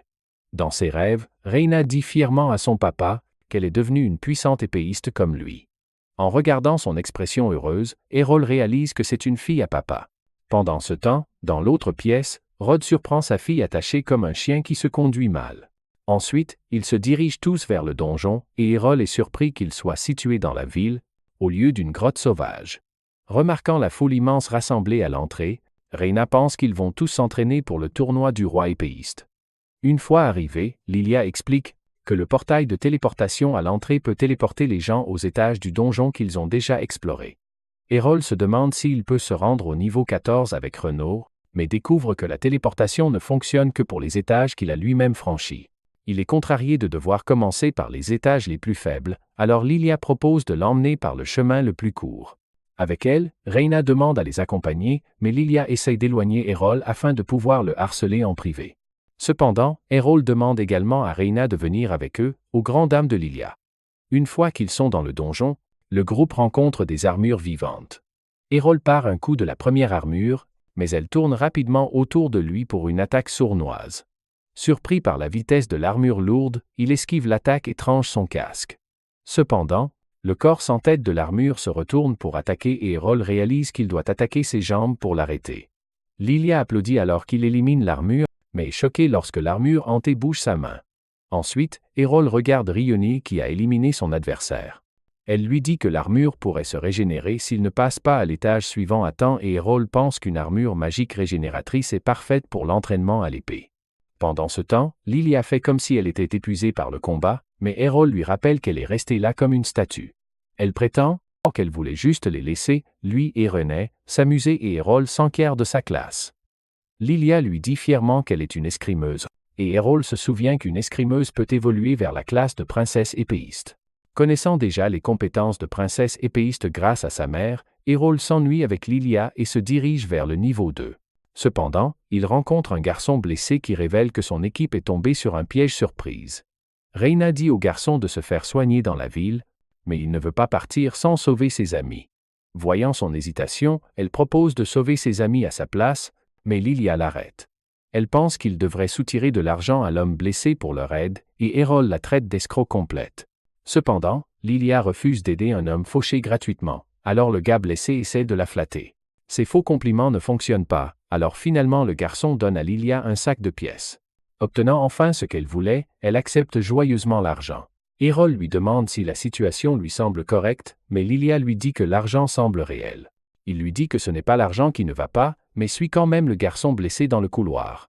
En marchant avec lui, Hérole remarque que malgré le saignement excessif, le garçon marche sans problème. Il réalise que le garçon n'est pas blessé du tout et qu'il essaie juste de les arnaquer, mais Hérole est excité d'affronter les problèmes qu'il va causer. Une fois que le garçon les emmène dans la pièce cachée, il est choqué de voir ses amis disparus. Voyant ses empreintes sanglantes dans la pièce, Lilia essaie de suivre la piste pour ramasser une pièce, mais elle active un piège de téléportation dans le sol. L'escroc épéiste sourit en disant qu'il ne faisait que son travail, mais le piège le téléporte également avec tout le monde. Une fois qu'ils arrivent dans la nouvelle pièce, Reyna note qu'elle est plus profonde que n'importe quel étage où elle ait jamais été. Pendant ce temps, l'escroc commence à paniquer qu'il soit coincé avec eux, et Lilia se lève pour l'interroger. Son pied donne un coup de pied dans la pièce d'or sur le sol, ce qui déclenche un autre piège qui invoque un ennemi étrange. Alors que l'ennemi brandit son épée, le garçon explique que le piège les a conduits au niveau le plus profond du donjon qui a la classe ultime d'empereur épéiste comme boss final. Alors que l'empereur épéiste les tranche, tout le monde baisse la tête. Lilia est choquée que la coupure ait déchiré les murs du donjon d'une si longue distance et Hérole reste prudent face à son terrifiant adversaire. Il se téléporte soudainement devant lui et Hérole part son attaque. Cependant, le dieu de l'épée le projette quand même contre un mur à travers la parade, tandis qu'Hérole est heureux d'avoir appris la compétence de Trip. Croyant que cette compétence lui donne une chance de se battre contre l'adversaire le plus fort, Hérole se prépare à tester toute sa force en le voyant agir si calmement devant l'empereur. Les filles sont sous le choc, soudain Hérole se téléporte aussi devant le monstre, et le repousse avec une attaque. En réponse, le monstre libère un champ de gravité qui retient les autres. Tandis qu'Hérole reste debout sous sa pression, se souvenant de l'entraînement de sa mère. Il se souvient à quel point son champ de gravité était brutal. Heureusement, elle lui a appris à le briser. Mais pas sans lui avoir fait goûter pleinement à la technique sur son propre corps. Hérole décide de se montrer en ramassant la pièce d'or et en la tranchant devant l'empereur. Avant de sauter pour le coup final, il utilise la compétence spéciale Rupture Infinie, qui détruit l'armure et étourdit tout le monde. Après la bataille, Hérole prend une gorgée rapide d'eau bénite. Et Reyna lui demande comment il connaissait les techniques de l'empereur de l'épée. Hérole explique que sa mère est en fait elle-même une impératrice de l'épée, mais qu'elle prétend être une princesse de l'épée, pour éviter une attention inutile. Reyna pense qu'elle ne l'aurait jamais défiée avec les antécédents terrifiants de sa mère, mais Hérole est content d'avoir pu se battre contre elle, puisqu'elle a mené à son entraînement et à sa croissance. Une fois leur discussion terminée, un portail s'ouvre pour sortir du donjon alors que le groupe commence à partir, l'arnaqueur est surpris qu'il ne l'ait pas battu pour se venger. Lilia lui dit que puisque Hérole est heureux, elle lui épargnera la vie cette fois. De retour en ville, Rod pense aux paroles d'Hérole. Dans une taverne voisine, un groupe d'arnaqueurs se vantent de la mission facile dans le donjon, se moquant de leur stupide ami qui s'est fait téléporter. Alors que l'un d'eux dit que Dragonfang sera fini après cette défaite. Rod demande au groupe ce qui s'est passé. Le chef du groupe traite Rod comme un vieil ivrogne. Alors il fracasse calmement leur table et redemande. Heureusement pour les voyous, George arrête Rod avant qu'il ne puisse leur en faire voir de toutes les couleurs. Rod le soupçonne d'avoir organisé le piège, mais George fait l'innocent. Il dit à Rod que le groupe de Lilia est tombé sur un piège caché qui les a téléportés dans une zone dangereuse. Furieux, Rod charge sur George, le maudissant de lui avoir pris son bras et sa fille. Cependant, juste à ce moment-là, il entend la voix joyeuse de Lilia depuis l'entrée, alors qu'elle vient faire la fête avec ses amis. Soulagé de la voir saine et sauve, Rod la serre rapidement dans ses bras, tandis que George est sans voix que les enfants aient survécu. Hérole lui dit qu'il a vaincu l'empereur de l'épée. Et Lilia explique que le garçon que George a engagé a fini par le dénoncer pour avoir organisé ce piège. George pense que c'est la faute du gamin d'avoir été négligé dans le donjon et Hérole est d'accord avec son idée. Alors qu'il commence à partir, Rod lui dit qu'il vengera cela, mais George se moque de lui en le traitant d'ivrogne inutile. Cependant, une fois de retour dans sa chambre, il commence à piquer une crise comme un gamin aigri. Repensant au roi des doubles épées et à la princesse de l'épée, George se sent frustré parce qu'ils l'ont toujours éclipsé. Avec un monstre comme Errol dans les rangs de Dragonfang, George pense qu'il n'aura jamais la chance d'être le plus fort dans sa vie. Voyant son fort ressentiment, une épée maléfique l'appelle, lui offrant de l'aider à se venger pour un prix. Quelques jours plus tard, dans la guilde Dragonfang, Lilia soupire de frustration. Reina se demande ce qui ne va pas. Alors Lilia explique que les matchs préliminaires sont sortis pour le tournoi du roi de l'épée et qu'elle s'est retrouvée dans le même tableau qu'Errol. Sachant qu'Errol l'anéantirait, Lilia pense qu'il n'y a aucun moyen qu'elle puisse se qualifier maintenant. Bientôt, Errol entre également dans la pièce et Rhianner explique que seul le vainqueur de chaque tableau peut accéder aux demi-finales. Voyant Lilia si déprimée, il la réconforte en disant qu'elle n'aurait pas pu se qualifier pour la finale de toute façon. En regardant son propre match, Rhianner se sent soulagé de ne pas être dans le même groupe qu'Errol. Il hoche la tête, pensant que c'est une excellente chance pour elle d'accéder à la finale et d'impressionner son papa. Heureuse de se montrer, Rhianna commence à sourire, mais est embarrassée d'avoir appelé son père papa au lieu de père. Pendant ce temps, Lilia décide de ne pas abandonner pour autant, et dit à tout le monde de s'entraîner avec elle au donjon. Errol lui demande pourquoi il doit y aller, alors elle lui dit qu'il gérera tout. Situation dangereuse. Avant qu'elle ne puisse y aller, son père arrive et l'avertit de faire attention car George pourrait essayer de faire un autre coup. Après lui avoir dit de revenir si quelque chose ne va pas, il se sent embarrassé d'agir comme un père maintenant, mais dit qu'il a arrêté d'être un ivrogne. Et revient en tant qu'épéiste. Une fois que c'est l'heure de la coupe du roi de l'épée, les matchs préliminaires commencent. Après son match, Lilia soupire, ayant déjà perdu. Errol lui dit qu'elle n'aurait pas pu se qualifier même s'il n'était pas là. Elle admet qu'elle est nulle. Et Errol pense que c'est dommage qu'il n'ait pas pu se battre contre elle. En entendant cela, Lilia pense qu'il n'y a aucun moyen qu'il ait réellement voulu se battre contre elle. Et elle lui dit de faire attention lors de son dernier tour. Errol se demande pourquoi il doit être si prudent puisqu'il a déjà vu les compétences d'épéiste les plus fortes dans le donjon. Cependant, Lilia révèle que son adversaire possède de nombreuses compétences uniques. Elle a la classe d'épéiste magicienne et peut enchanter son épée avec de la magie pendant le combat. Cela déconcerte Errol qui souligne que le tournoi est pour les épéistes.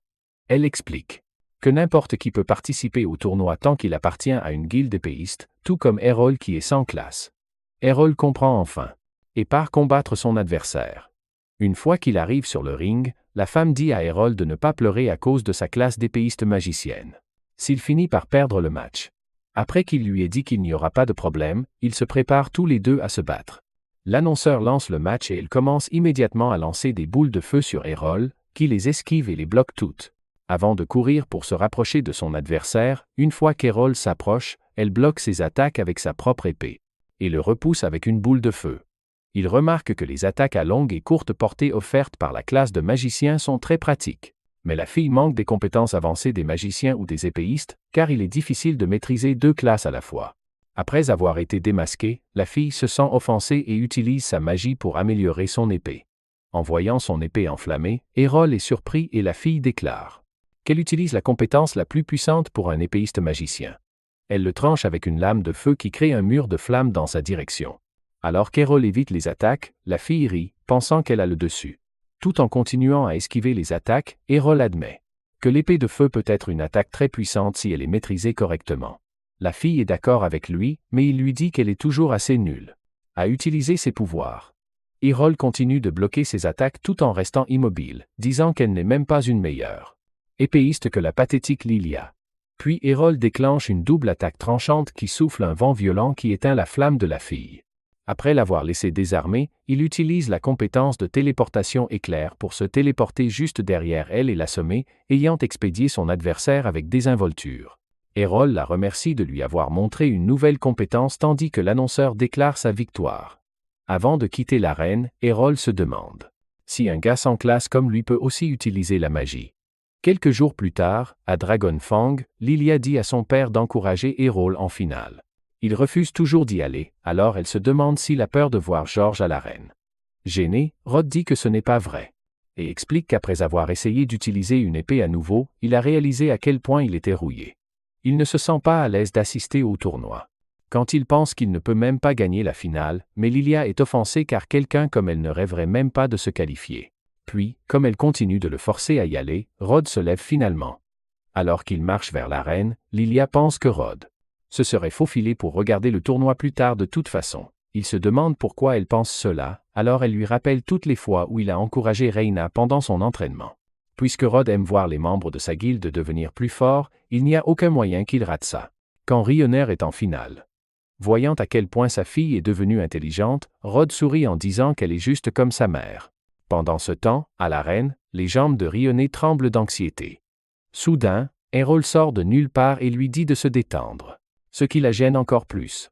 Il se demande pourquoi elle est si nerveuse, alors Reina explique que c'est le plus grand tournoi de la ville et qu'elle ne saura même pas qui elle affronte.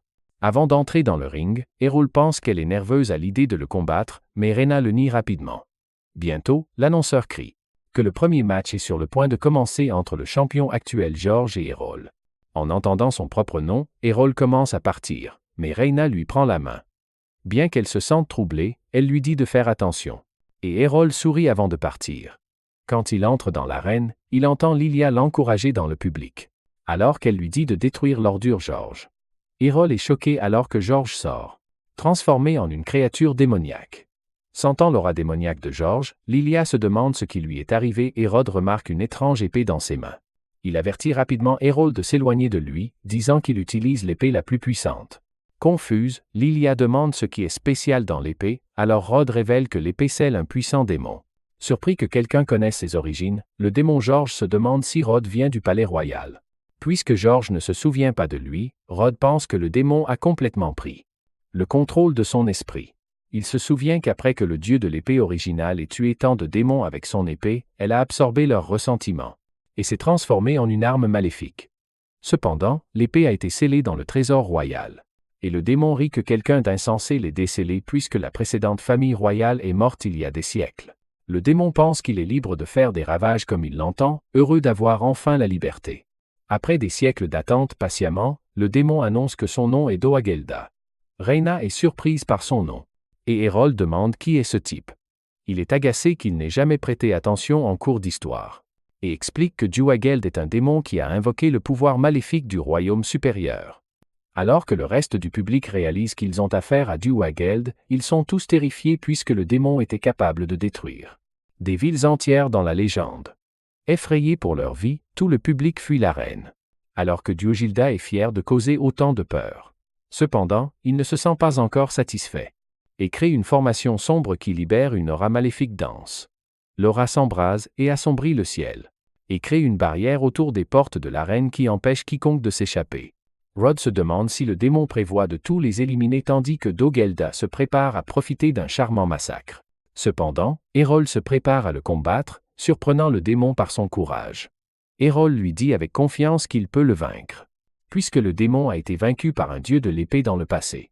Doagelda rit, pensant qu'il n'y a plus de dieu de l'épée dans ce monde de toute façon. Cependant, Errol dit à Doagelda que sa mère est elle-même un dieu de l'épée, mais qu'il peut vaincre le pitoyable démon tout seul de toute façon. Agelda pense qu'Errol est juste un illuminé, mais elle est choquée quand il attaque à une vitesse fulgurante. Réalisant qu'Errol vient d'utiliser une compétence de dieu de l'épée, le démon a peur de lui. Alors qu'Errol commence à tourner autour du démon, il sourit soudainement, lui rappelant qu'il est aussi dans le corps d'un épéiste très puissant. Dogelda bondit, surprenant Errol par sa vitesse et le terrasse d'un coup puissant. Le démon pense avoir gagné, mais quand la fumée se dissipe, il est choqué de voir Errol complètement indemne. Errol explique qu'il a survécu à l'attaque grâce à sa compétence courage et Duagelda tente d'attaquer à nouveau. Errol bloque l'attaque et utilise la compétence brise infinie. La compétence crée de multiples clones d'Errol qui se liguent contre Duagelda, le forçant à reculer sous 1 milliard de coups. Après avoir été humilié, Duagelda admet qu'Errol est un vrai dieu de l'épée. Mais Errol révèle qu'il est en fait sans classe et renvoie le démon après que Duagelda ait atterri inconscient sur le sol. Errol essaie de s'approcher de lui pour voir s'il a été vaincu. Il est confiant que le démon ne peut pas lui faire de mal, avec des blessures aussi graves. Pendant que le public est choqué qu'une personne aussi forte qu'Errol existe encore dans leur monde. Alors qu'Errol laisse Duagelda au sol, le démon décide de lui échapper. Pour éviter d'être scellé à nouveau, sachant qu'il ne peut s'échapper qu'en possédant quelqu'un d'autre, il fouille le public. et décide de contrôler Rod car il est le plus puissant. Près d'Errol, alors que Lilia célèbre la victoire d'Errol, Reyna se demande si le tournoi va continuer. Soudain, l'épée dans les mains de Georgia se fige, avant de se lancer vers Iane. Errol la protège rapidement, mais l'épée se dirige vers Lilia à la place.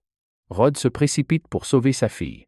Mais quand la fumée se dissipe, il pointe une épée sur sa gorge, possédée par Duagelda. Duagelda ordonne à Lilia de se lever et Errol réalise que l'épée maléfique est en fait le vrai corps du démon. Duagelda rit, disant qu'il est trop tard pour s'en rendre compte maintenant, mais Errol pense qu'il peut simplement le vaincre à nouveau. Cependant, le démon l'avertit qu'il tuera sa femme s'il attaque, ce qui laisse Errol confus. Il dit à Duagelda qu'il n'y a aucune chance qu'il épouse une écervelée sans talent comme Lilia. Mais le démon pense qu'Errol ment car les souvenirs de Rod montrent que Lilia est fiancée à lui. Au lieu de craindre pour sa vie, Lilia est terrifiée qu'Errol la détruise pour avoir menti, réalisant qu'elle a menti à son père au sujet de ses fiançailles. Errol décide de l'achever avec Duagelda. Le démon demande s'il est vraiment d'accord pour blesser son ami, mais Errol répond qu'il n'aurait pas dû prendre quelqu'un d'inutile en otage. L'échange maladroit laisse le démon sans voix et Lilia avoue finalement qu'elle a inventé toute l'histoire des fiançailles. Alors que Reyna se sent mal pour Lilia, Errol lui dit qu'il n'y a aucune chance que Duagelda puisse lui faire du mal de toute façon. Le démon accepte son défi et essaie de blesser Lilia, mais se retrouve incapable de bouger la main de Rod. Luttant pour reprendre le contrôle de son esprit, Rod pose l'épée tandis que Lilia court vers Ryaner. Errol souligne que même après avoir été possédé, le corps de Rod ne s'est jamais transformé en démon. Donc Duagelda ne pouvait pas le contrôler correctement. Duagelda demande à Rod pourquoi il ne veut pas ses pouvoirs démoniaques. Il explique que dans le passé, il aurait peut-être accepté son offre, mais parce qu'Errol lui a montré les résultats de l'entraînement. Rod pense qu'il peut retrouver sa gloire passée sans l'aide de personne. Il jette l'épée démoniaque à Errol, qui la tranche en d'innombrables morceaux. Avec Duagelda complètement vaincu, les ténèbres entourant la reine disparaissent finalement et Errol réalise qu'il vient de tuer un ancien démon. Après la victoire des Crocs de Dragon au tournoi, des dizaines de nouveaux épéistes rejoignent la guilde, motivés à recommencer l'escrime. Rod entraîne ces jeunes dans le terrain d'entraînement de la guilde, mais il est trop fort et les humilie tous en un instant. Alors que les stagiaires s'enfuient, Lilia demande à l'un d'eux pourquoi il s'échappe. Le garçon souligne que son père est beaucoup trop strict en tant que professeur. Elle hoche la tête en signe d'accord. Lilia sourit, heureuse que leur guilde pourrie ait enfin une nouvelle vie après qu'Errol les ait menés à la victoire. À la mention d'Errol, le stagiaire lui demande où il est allé. Avec un visage maladroit, elle lui dit qu'Errol a déjà quitté la guilde. Pensant à Errol, elle commence à pleurer, et se souvient que Reyna est également partie pour le suivre dans son voyage. Pendant ce temps, Errol est de retour chez lui dans la même calèche qu'il a utilisée pour arriver à Brescia. Le cocher lui demande pourquoi il part déjà sans profiter de sa renommée de champion. En réponse, Errol dit qu'il n'y avait plus rien à apprendre dans la ville, puisqu'il avait déjà tout maîtrisé. Le chauffeur est d'accord, mais se souvient qu'il se dirige vers la campagne encore plus ennuyeuse. Alors qu'il demande à Errol s'il prévoit de rentrer chez lui, il hoche la tête. Cependant, Errol veut aussi tester ses compétences à l'épée chez lui, pensant qu'il peut enfin battre sa mère. Le chauffeur rit, en voyant à quel point il craint sa propre mère. De retour à la maison, Fera cueille des roses pour accueillir son fils. Quand elle réalise qu'il se tient derrière elle, Errol dit qu'il cachait sa présence. Et Fera admet qu'elle ne l'a détecté que lorsqu'il s'est approché. Quand il révèle qu'il a gagné la coupe du dieu de l'épée, sa mère sourit en signe d'éloge. Soudain, elle se téléporte juste devant son visage. Avant même qu'il puisse réagir, Errol, stupéfait, réalise qu'il aurait été transformé en brochette. Si sa mère tenait une épée, sachant que son fils veut la défier, Fera lui dit de venir au terrain d'entraînement. Une fois sur le terrain d'entraînement, les deux épéistes lèvent leurs épées pour le duel et Fera dit à Errol qu'elle est excitée de voir à quel point il est devenu fort. Errol lui dit de rire tant qu'elle le peut car il va la vaincre aujourd'hui. En réponse, elle se précipite sur lui à la vitesse de l'éclair, mais il parvient à bloquer ses premiers coups tout en parant son attaque. Errol remarque que cela l'aurait vaincu si elle n'avait pas utilisé le même mouvement dans le jardin plus tôt. Après avoir reculé de la parade, il déclenche des frappes rapides, mais sa mère les bloque toutes. Fera félicite Errol pour avoir combiné les compétences de tranche d'air divine et de double tranche. Mais il lui demande quelle compétence elle a utilisée pour bloquer son attaque. Elle révèle qu'elle a juste balancé son épée à l'ancienne, ce qui le laisse sans voix. Fera lui dit qu'il l'a inspiré à se battre sans compétence, et Errol sourit avant d'attaquer à nouveau alors qu'ils s'affrontent violemment. Tout le village entend le cliquetis de leurs épées et pense que c'est un monstre effrayant. Erol saute dans le ciel.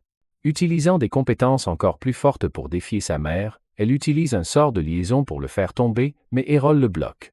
Voyant qu'il est assez fort pour se défendre, Feyre décide de libérer toute sa puissance.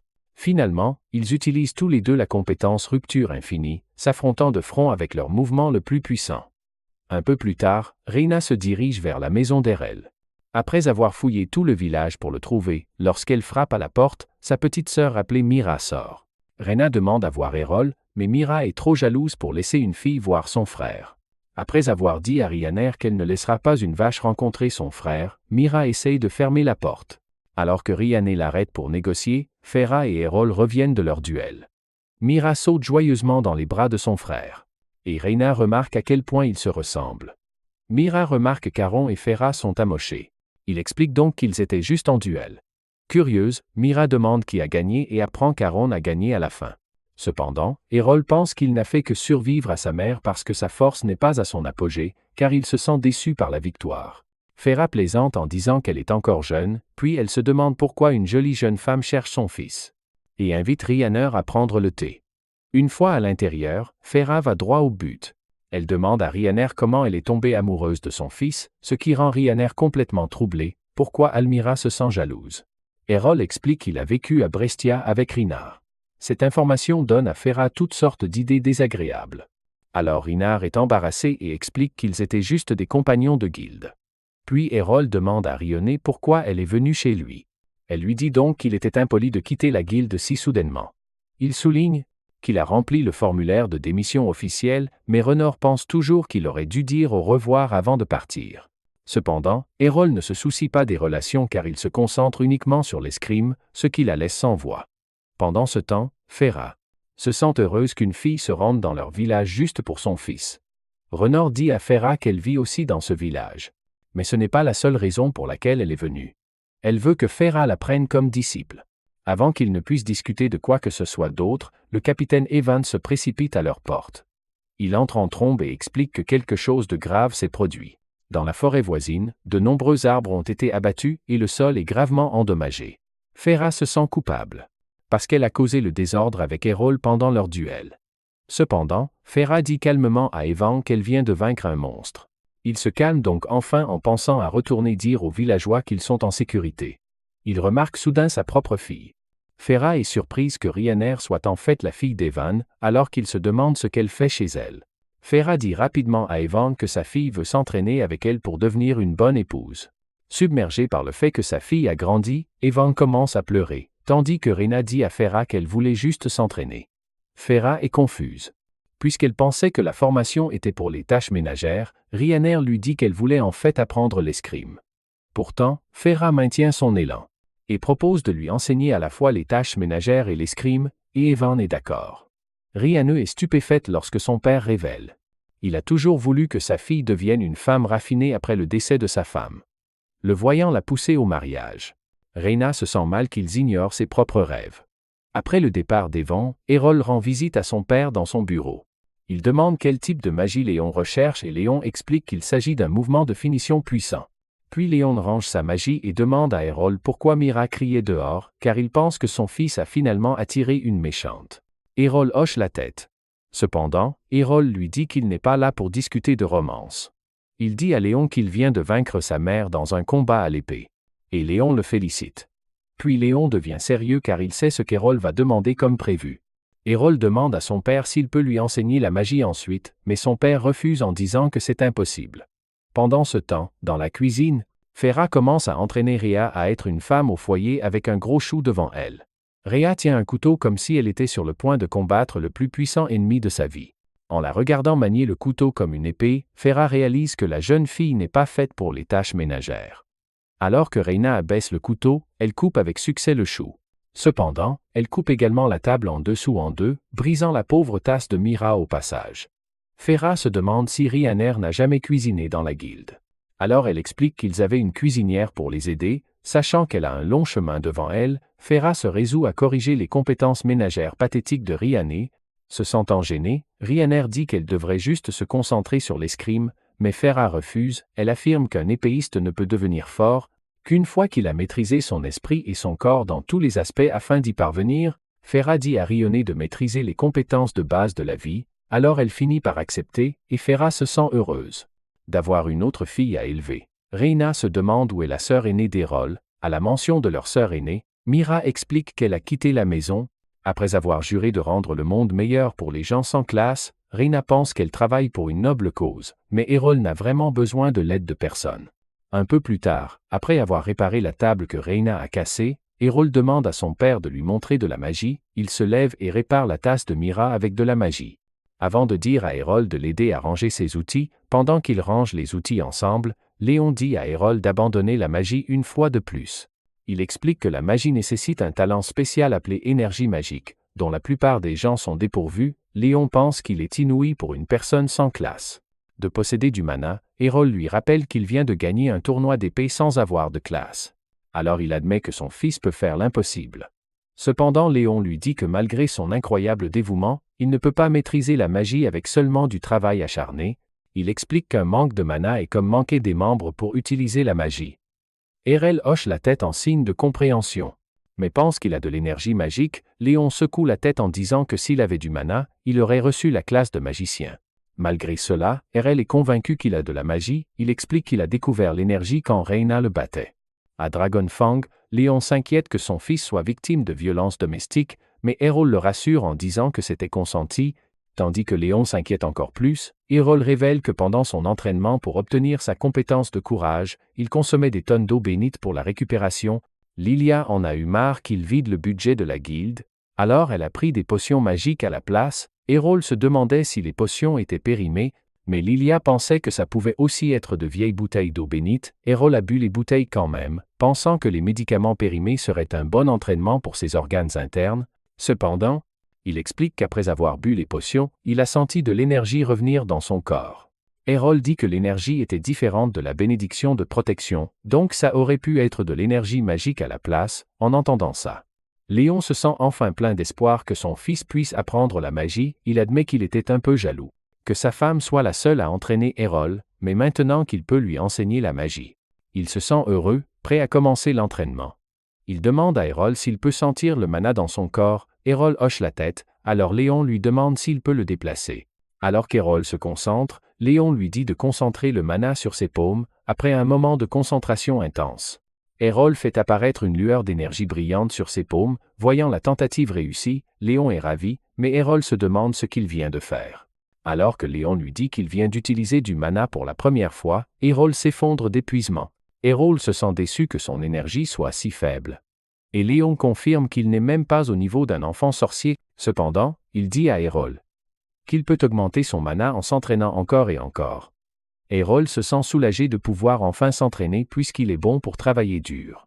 Mais il s'évanouit bientôt d'épuisement. En regardant son fils, Léon se sent heureux qu'Erol n'ait pas abandonné malgré ses avertissements. Tout en versant des larmes, il est fier de son fils qui lui a montré que l'impossible est possible. Après s'être réveillé, Erol se rend dans un magasin pour acheter des potions de mana. La vendeuse se demande pourquoi il achète tout son stock, pensant que les potions sont pour Léon. Cependant Erol lui dit qu'il utilise les potions pour lui-même. Une fois qu'il a les potions, il commence à les engloutir comme des sodas, tout en s'entraînant tous les jours. Après 6 mois d'entraînement, Erol rassemble enfin assez d'énergie magique pour lancer les sorts les plus faibles. Léon le félicite pour son succès, mais explique qu'il ne peut pas encore utiliser la magie. Il donne à Erol un morceau de papier contenant des symboles étranges qui le laissent confus. Léon révèle que le papier s'appelle Magiscript, et qu'en plus d'avoir du mana, les magiciens doivent également apprendre la langue magique pour lancer des sorts. Puis Léon dit à Erol qu'après avoir appris une compétence magique, le champ de sorts requis apparaîtra automatiquement dans son esprit. Erol pense qu'il est pénible de créer tout le sort à chaque lancement, et Léon accepte de l'aider à démarrer son voyage magique. Il suggère d'étudier à l'école de magie de la ville. Voyant l'intérêt d'Erol pour l'apprentissage, Léon propose de l'entraîner pour l'examen d'entrée de l'école. Plus tard au déjeuner, Mira loue la délicieuse cuisine de sa mère. Rhaena accepte le compliment, mais Mira se rend vite compte que c'était en fait sa cuisine. Jalouse, Mira revient sur son compliment, tandis qu'Erol loue également la nourriture. Feyre pense que Rhaena a beaucoup progressé à la fois en cuisine et en escrime. Et Erol remarque à quel point elle l'aime. Léon intervient également en disant que Rhaena est une fille belle et travailleuse. Cependant, cela met Fera en colère. Alors il explique qu'il ne voulait pas dire ça de cette façon. Pour remonter le moral de sa femme, Léon fait une belle forme de cœur juste pour elle qui explose en oiseaux de feu vif. En regardant les oiseaux brillants danser autour, Errol se sent encore plus excité de faire ses premiers pas dans le monde de la magie.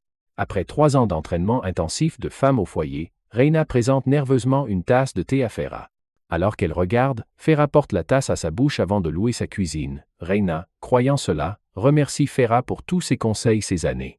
Mais soudain, ils entendent Mira sangloter bruyamment alors qu'elle entre dans la cuisine en pleurant. Mira révèle qu'Errol a quitté la maison avec une lettre dans son lit.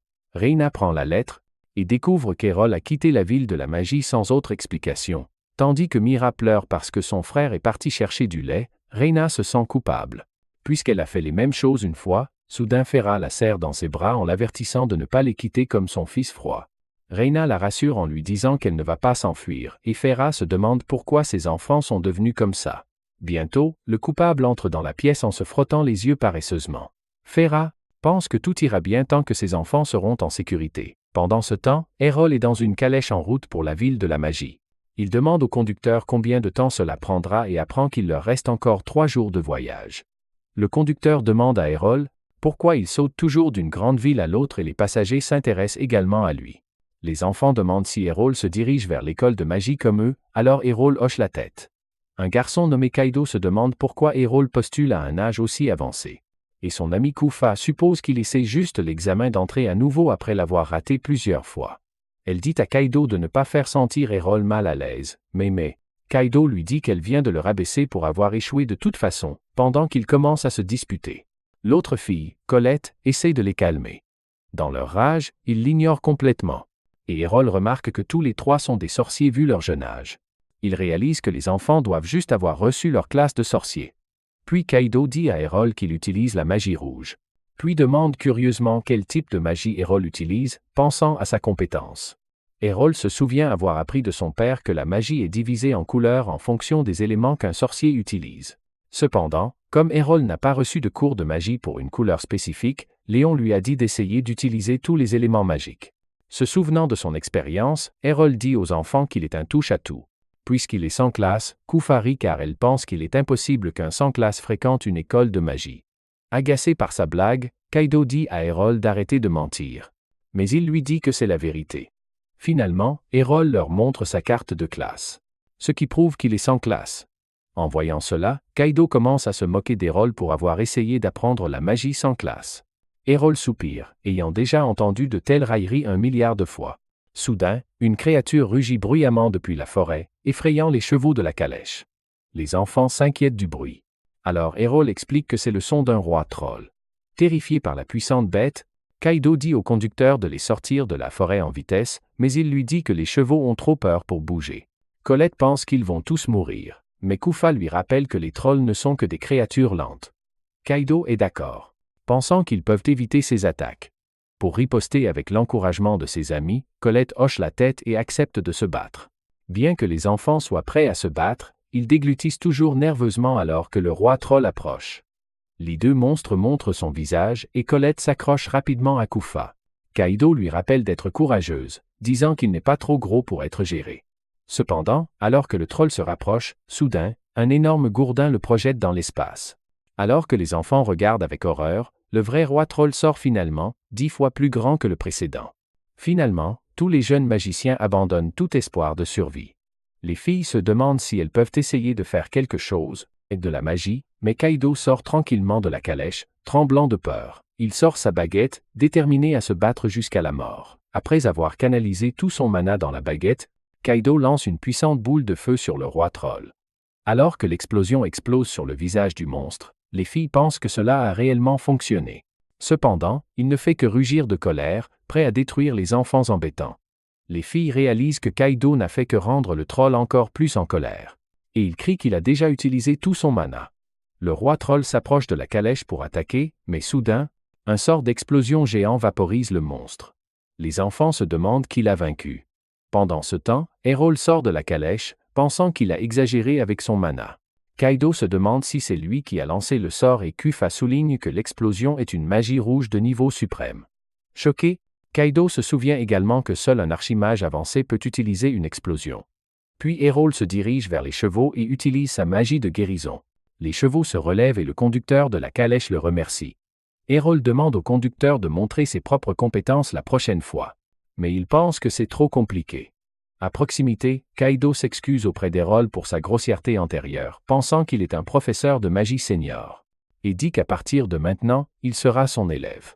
Errol essaie de lui dire qu'il n'est qu'un mage sans classe, mais les enfants pensent qu'il cache sa véritable identité. En les voyant le regarder fixement, Errol pense qu'il aurait dû simplement utiliser une épée pour éviter les soupçons. Après que tout le monde se soit calmé, la calèche repart. 3 jours plus tard, ils arrivent dans une ville insulaire flottante. Pointant vers elle, Kaido dit à Errol que c'est la ville de la magie, Holzbal. Surpris par l'architecture, Errol descend de la calèche avec les enfants. Kaido explique avec enthousiasme que le pont reliant l'île à la forêt est également maintenu par la magie. Regardant leur ami suivre Errol comme un chien, Kufa se demande pourquoi Kaido l'adore autant. Elle pense qu'il a peut-être utilisé la magie de l'hypnose pour contrôler Kaido. Entendant leurs doutes, Errol se sent agacé de provoquer des soupçons partout où il va. Alors qu'ils entrent dans la ville, Kaido demande à Errol s'il postulera à l'école de magie rouge avec lui. Cela surprend Errol, alors Kaido explique que toutes les écoles sont divisées en fonction de la couleur de leur magie. Puisque chaque élément a un langage magique différent pour ses champs de sorts, toutes les écoles ont des professeurs et des programmes différents. Kufa révèle qu'elle ira à l'école bleue tandis que Colette se sent nerveuse à l'idée de postuler à l'école verte. Réalisant qu'il doit passer un examen d'entrée, Errol prie pour ne pas être rejeté comme il l'a été dans la ville des épées. Après s'être séparés des filles, Errol et Kaido se dirigent vers l'école de magie rouge. Alors qu'Errol remet sa demande d'entrée, la réceptionniste demande s'il a entré toutes ses informations avec précision. Il se demande si elle lui demande de vérifier sa classe, pensant qu'elle le rejettera parce qu'il est sans classe. Cependant, elle approuve facilement sa demande, ce qui surprend Errol. Il demande pourquoi l'école ne rejette pas les personnes sans classe, alors la réceptionniste lui dit « Ils donnent une chance équitable à tous ceux dont la candidature est approuvée ». Errol se dirige vers la zone d'examen avec Kaido après qu'un jeune homme ait lancé un sort de boule de feu. L'examinateur appelle un autre candidat, il s'avance et révèle fièrement qu'il est déjà un mage avancé, choquant tout le monde par son talent. Errol se demande si une classe avancée est si importante, alors Kaido lui dit qu'ils sont pratiquement assurés d'avoir une carrière réussie. Errol hoche la tête en se souvenant que son père a fini à la campagne malgré son talent exceptionnel. Kaido pense que le garçon est trop arrogant. Mais Errol lui rappelle qu'il n'est pas mieux. Bientôt, le garçon brûle le mannequin d'essai avec un sort d'éruption impressionnant, laissant le public stupéfait. Voyant tout le monde le flatter, Kaido commence à se vanter de son maître, ce qui agace le garçon. Errol cloue le bec à Kaido, faisant croire au garçon qu'Errol a peur de lui. Pendant que le garçon se vante d'avoir fait fondre le mannequin en métal, Errol lui dit de regarder à nouveau. Alors qu'il se retourne, il trouve le mannequin intact, à son grand choc. L'examinateur explique qu'il est fait de mithril puissant, donc les attaques ordinaires ne peuvent pas le faire fondre. Une fois de plus, Kaido commence à narguer le jeune mage pour son excès de confiance, mais Errol le fait taire. Avant de partir pour tenter son propre test. Debout devant le mannequin durable en mitral, Errol pense que c'est une bonne occasion de se donner à fond et de tester ses capacités. Alors qu'il charge son sort, l'examinateur est surpris. Finalement, Errol lance le sort d'éruption, qui ressemble juste à une fine aiguille se déversant sur le mannequin. Voyant la faible puissance du sort, le garçon commence à se moquer de Kaido pour sa vantardise. Cependant, le mannequin fond soudainement en une flaque, stupéfiant le jeune homme, car le sort d'éruption n'est pas assez puissant pour faire fondre le mitral. Le garçon accuse Errol de tricherie. Errol explique qu'il a condensé la flamme dans une zone plus petite pour augmenter l'intensité de sa chaleur, ce qui lui a permis de faire fondre le mitral. Le garçon n'arrive pas à croire qu'Errol soit capable de modifier sa magie. Errol commence à s'éloigner, et Kaido se demande où il va. Errol lui dit qu'il prévoit de passer les examens d'entrée dans les autres écoles de magie aussi. Il arrive bientôt à l'école de l'eau où Kufa vient de réussir son test. Elle est surprise de le voir là. Alors, il lui dit qu'il va tenter l'examen comme elle. Bientôt, c'est au tour d'Errol de commencer et il crée des pics de glace résistants qui brisent le mannequin en mithril en morceaux. Après avoir détruit tous les espoirs et les rêves des candidats, il se retourne pour cibler l'école verte. Là, Errol trouve Colette nerveusement recroquevillée dans un coin, et lui demande pourquoi elle ne passe pas son examen. Elle lui dit qu'elle est trop nerveuse pour même s'inscrire, disant qu'elle a besoin de soutien moral pour essayer quoi que ce soit. Errol lui dit qu'elle doit passer l'examen seule, alors elle lui demande comment il gère ses nerfs quand il est anxieux et confus. Il répond qu'il ne s'est jamais senti nerveux de sa vie, ce qui laisse Colette choquée. Errol lui demande pourquoi une personne peut se sentir nerveuse. Alors elle lui dit que cela vient de la peur de l'échec. Après avoir réfléchi à ces mots, Errol demande à Colette si elle n'a jamais échoué auparavant. Elle hoche la tête en disant qu'elle échoue beaucoup, c'est pourquoi elle veut l'éviter, disant qu'il a aussi échoué plusieurs fois. Errol se demande pourquoi elle en a peur. Colette ne comprend pas ces mots, alors il lui rappelle que même si une personne échoue, parfois, leur vie ne s'arrête pas là. Ces simples mots ont stupéfié Colette et elle croit finalement que même si elle échoue, elle peut simplement réessayer plus tard. Après s'être calmée, elle remercie Errol pour son aide. Il sourit et lui demande comment fonctionne l'examen des écoles vertes. Colette explique que pour réussir, les candidats doivent faire tourner un moulin à vent avec leur magie. Avec cela en tête, Errol s'inscrit avec elle et entre dans la zone d'examen. Là, il concentre son esprit et déchaîne un sort de tornade sur un moulin à vent alors que les vents violents déchiquettent le pauvre moulin à vent en morceaux. Errol réalise qu'il n'était pas fait de mithril. L'examinateur dit à Errol qu'il a réussi et demande à Colette de commencer son test. Elle se sent encore plus nerveuse en passant l'examen, après la démonstration de compétences insensées d'Errol, mais il lui rappelle de se calmer. Finalement, Colette se prépare à passer son propre test et le réussit. Pendant qu'Errol quitte le lieu, il se dirige vers le reste des écoles de magie, réussissant tous les examens avec brio à la fin. Errol se dirige vers l'école noire de magie, surpris par son bâtiment en ruine en se promenant dans les couloirs. Il remarque une étrange créature dans une boîte. Soudain, une femme s'approche de lui en lui demandant s'il a vu son animal de compagnie gluant. Errol montre la boîte. Alors elle sort rapidement une étrange créature de celle-ci, heureuse d'avoir son animal de compagnie. Elle se vante fièrement à Errol que c'est une chimère qu'elle a fabriquée à l'intérieur de son laboratoire. Soudain, un squelette accueille Errol dans son école, mais il lui tranche la tête par instinct. Errol se demande si elle est un monstre mort-vivant, mais le squelette se présente comme une personne normale appelée Letelia. Errol se demande comment elle se promène en tant que squelette et demande comment il peut passer l'examen de l'école noire. Letelia explique que, comme personne ne veut apprendre la magie noire, il ne passe même pas d'examen. Bien qu'Errol soit déconcerté par leur attitude désinvolte, il décide de se joindre quand même. Ensuite, il retourne en ville où Kaido et les filles l'interpellent. Les enfants se précipitent pour demander à quelle école il va aller, puis commencent immédiatement à se disputer pour savoir qui va le réclamer. Errol soupire et révèle qu'il prévoit de fréquenter toutes les écoles en même temps.